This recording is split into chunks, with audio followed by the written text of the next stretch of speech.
Good afternoon, Cyberstan. I'm Hugh Piercing with Cyberstan Civil Broadcasting. It's time for our noontime update. Your attention is now mandated. I'm afraid it looks like our warm spell is over. Temperatures have dropped back to a solid negative 10 degrees with a wind chill of almost the same.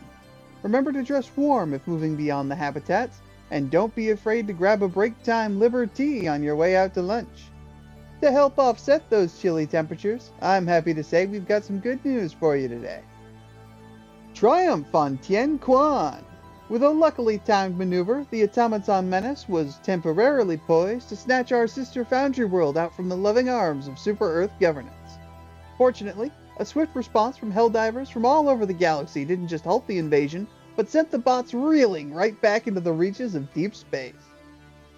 Now operating uninterrupted, our compatriots at Tien Quan Industries have completed the rollout of the highly anticipated XO-45 Patriot exosuits. These potent liberation engines have found immediate popularity amongst Helldiver battalions on both fronts. While some frontline troops have reported a few growing pains with their newfound hardware, combat footage showcasing the destructive power of these suits has been pouring in from all sides.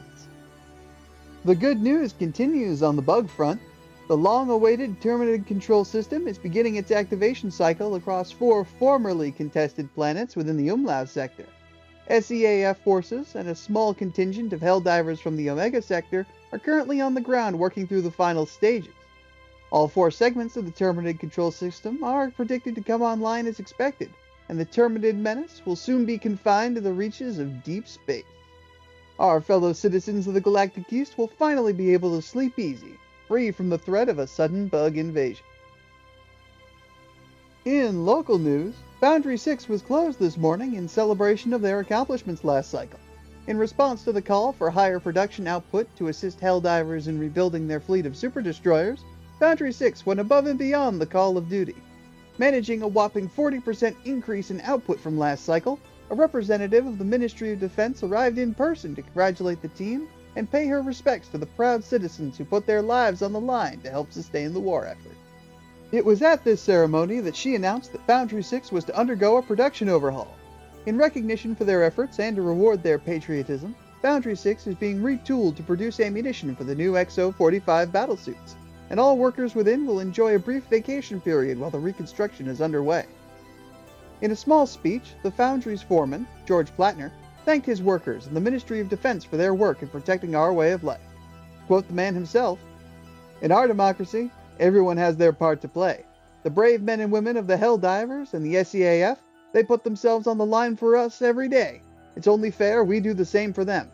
A few limbs was a small price to pay to make sure our brothers and sisters on the front have the tool they need to keep us safe." Truly inspiring stuff. We here at the Civil Broadcasting Station salute you and your team, George. Democracy always needs more citizens like you. In sports highlights, playoffs continue onward for the coveted Cyberstan Cup. The Pack Ice Patriots and the Landslide Liberators continue to lead the pack, but we've already seen an upset in the bracket after a new team, the Split Star Soldats, won a flawless game against their first opponent, the Patriotic Pelicans. Many are curious to see if we'll be witness to the birth of a new Cyberstan legend this season. I, for one, can't wait to find out. As usual, stay tuned for a chance to win tickets to the next game, available to any household of Class C citizenship or better. And for our closing note this afternoon, the Ministry of Defense wishes to put out a notice to any Helldivers currently rearming in Cyberstan space. You all should be mindful of limited ammunition reserves at this time. The majority of the stockpiles were shipped south to help shore up the defenses on Dropnair, and some high-demand munitions may need to be requisitioned from other systems. That's all I have for you for now. The mandated detention period is now over. You may now resume lunchtime activities. Until the next hour, I'm Hugh Piercing, and you're listening to Cyberstan Civil Broadcasting. Cyberstan Civil Broadcasting is a lawful subsidiary of the Super Earth Ministry of Truth, under the Correctness of Civilian Broadcasting Act. Now it's back to the music. We're starting off our lunch break a little calmer than usual with My Rifle, My Buggy, and Me by the ever-popular Captain Robert.